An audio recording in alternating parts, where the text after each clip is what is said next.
श्रेया घोषाल एक ऐसी सिंगर हैं जिसकी तारीफ लता मंगेशकर ने भी की है। उनका जन्म 12 मार्च 1984 को हुआ और वो अपनी गायन क्षमता और बहुमुखी प्रतिभा के लिए विख्यात हैं। वे भारत की फ़िलहाल सबसे विपुल और प्रभावशाली गायिकाओं में से एक हैं। उनका जो फ़न है वो तकरीबन 25 साल के करीब फैला हुआ है। उन्होंने बहुत अच्छा काम किया है और अभी भी वो कर रही हैं। और उनका जन्म 12 मार्च 1984 को हुआ। उनकी 41 वर्ष आयु है। पश्चिम बंगाल में वो जन्मी हैं, बहरामपुर मुर्शिदाबाद में। और ESIES college of arts science and commerce से उन्होंने पढ़ाई की। 1998 से वर्तमान में वो जो सक्रिय हैं। और शिलादित्य मुखोपाध्याय से उनकी शादी हुई है 2015 में। उनका एक बेटा भी है। और घोषाल ने 4 साल की उम्र में संगीत सीखना शुरू कर दिया था। 6 साल की उम्र में शास्त्रीय संगीत में प्रशिक्षण शुरू करने के बाद उन्होंने टेलीविज़न गायन रियलिटी शो सारेगामापा जीतने के बाद 2002 की रोमांटिक ड्रामा देवदास से गायन की शुरुआत की थी। 2002 में उनके शुरुआती गाने बैरी पिया और डोला रे डोला तुरंत सफल रहे। उन्हें सर्वश्रेष्ठ महिला पार्श्व गायिका का राष्ट्रीय फिल्म पुरस्कार मिला। उन्होंने धीरे जलना ये इश्क हाय, फेरारी मौन, जीव रंगला और मायावा धुयावा के लिए 4 राष्ट्रीय पुरस्कार प्राप्त किए। वो बहुत ही पॉपुलर गायिका हैं और उन्होंने 5 भाषाओं में सर्वश्रेष्ठ महिला पार्श्व गायिका का फिल्म फेयर पुरस्कार भी जीता है।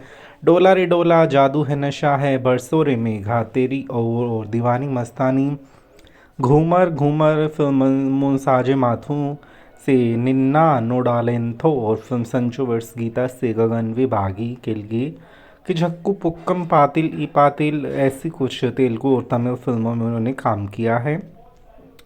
गायन का काम किया है। सुना सुना अगर तुम मिल जाओ और पीयू बोले मेरे ढोलना बहारा, ऊ लाला साइबो चिकनी चमेली सांस सुन रहा है, नगाड़ा संग ढोल बाजे, मनवा लागे मोहे रंग दो लाल, थोड़ी देर, घर मोरे परदेसिया, परम सुंदरी जैसे गाने उनके बहुत सफल रहे।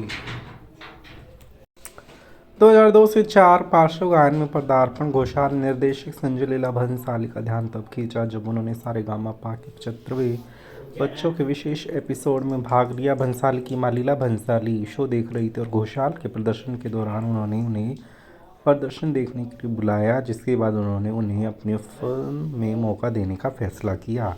भंसाली के अनुसार घोषाल की आवाज़ में देवदास के पारो के किरदार के लिए आवश्यक मासूमियत थी और उनकी आवाज़ पारो के लिए बिल्कुल फिट बैठी। 2000 में भंसाली और संगीत निर्देशक इस्माइल दरबार ने उन्हें देवदास की मुख्य महिला पात्र की आवाज़ बनाने का अवसर दिया, जिसे ऐश्वर्या राय ने निभाया था। घोषाल ने फिल्म में 5 गाने गाए, अर्थात सिलसिला ये चाहत का, बेरी पिया, छलक छलक, मोरे पिया और डोला रे डोला। कविता कृष्णमूर्ति, उदित नारायण, विनोद राठौड़, केके और जसविंदर नरूला जैसे स्थापित गायकों के साथ वह 16 वर्ष की थी जब उन्होंने उदित नारायण के साथ फिल्म में बैरी पिया गाया था। उस समय उनकी उच्चतर माध्यमिक परीक्षाएं नज़दीक आ रही थी।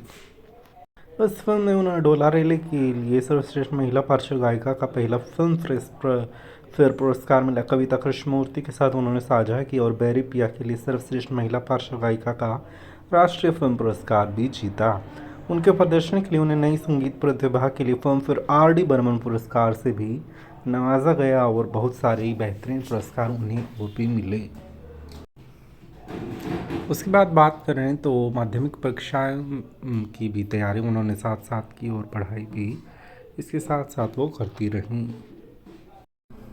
घोषाल को पहली में धीरे जलना के गायन के लिए उनके दूसरे राष्ट्रीय फिल्म पुरस्कार सम्मानित किया गया, जिन्होंने सोनू निगम के साथ गाया था। जैसा कि डेली न्यूज़ एंड एनालिसिस ने दावा किया कि यह गीत हिंदी फिल्म संगीत की शास्त्रीय लोकप्रिय शैली के बीच बेहतरीन संतुलन बनाता है। धीरे जलना गीत को छोड़कर घोषाल को MM क्रीम द्वारा रचित दोने ट्रैक कंगना रे और मिन्नत करे में सुना गया। और फिर परिणीता के साथ उन्होंने शांतनु मोइत्रा के साथ अपना पहला सहयोग किया। इसके बाद उन्होंने और भी अच्छे अच्छे कई गाने गाए जो बहुत ही सफल रहे और बहुत अच्छे अच्छे फिल्मों में उन्होंने सभी गाने गाए हैं। उनका गाना जो है अगर तुम मिल जाओ, जो जिसका एक मेल वर्जन उदित नारायण ने भी गाया है, वो भी बहुत पॉपुलर हुआ है और उन्होंने बेहद अच्छा काम किया है, बेहद सफल काम किया है। लता मंगेशकर ने भी उनकी तारीफ़ की है। और इसके बाद उसी वर्ष दौरान घोषाल ने मणिरत्नम की गुरु के लिए A R रहमान द्वारा रचित जोशीला वारिश गीत बरसों रे मेघा गाया। वन इंडिया की एक समीक्षा ने घोषाल के गीत की प्रस्तुति की प्रशंसा की और कहा कि उनके पिछले रिकॉर्ड की तुलना में उनका एक अलग अवतार था। इस गीत ने उन्हें सर्वश्रेष्ठ महिला पार्श्व गायिका का तीसरा फिल्मफेयर पुरस्कार दिलाया। उसी वर्ष उन्होंने जब वी मेट से प्रीतम द्वारा रचित गीत ये इश्क हाय गाया, जो उन्हें सर्वश्रेष्ठ महिला पार्श्व गायिका का तीसरा राष्ट्रीय फिल्म पुरस्कार दिलाने में सफल रहा। अब तक श्रेया घोषाल 3 राष्ट्रीय फिल्म पुरस्कार जीत चुकी थी और बहुत से शायद 3 है फिल्म फेयर भी जीत चुकी थी। और उसके बाद श्रेया ने कन्नड़, डूबी डूबी मलयालम, थूबी थुल्लम, तमिल थूबी थुल्लू और तेलुगु छुपू ओहलो संस्करणों में अपनी आवाज़ दी। रहमान के साथ घोषाल का 2022 का अंतिम सहयोग पोन्नियिन सेल्वम के लिए रतवसा समामने नामक एक गीत का उन्होंने ही कन्नड़ गाने, मलयालम, तेलुगु, हिंदी संस्करण भी रिकॉर्ड किए। घोषाल को दोनों गानों के लिए आलोचकों की प्रशंसा मिली। द इंडियन एक्सप्रेस के सुधांशु खुराना ने अपनी संगीत समीक्षा में घोषाल के राक्षस मामा के गाने के तरीके में असाधारण विनम्रता का उल्लेख किया है और आगे लिखा कि घोषाल संवादी और आकर्षक बोल में उत्कृष्ट उनकी बहुत आवाज़ है और बहुत अच्छा वो गाती हैं।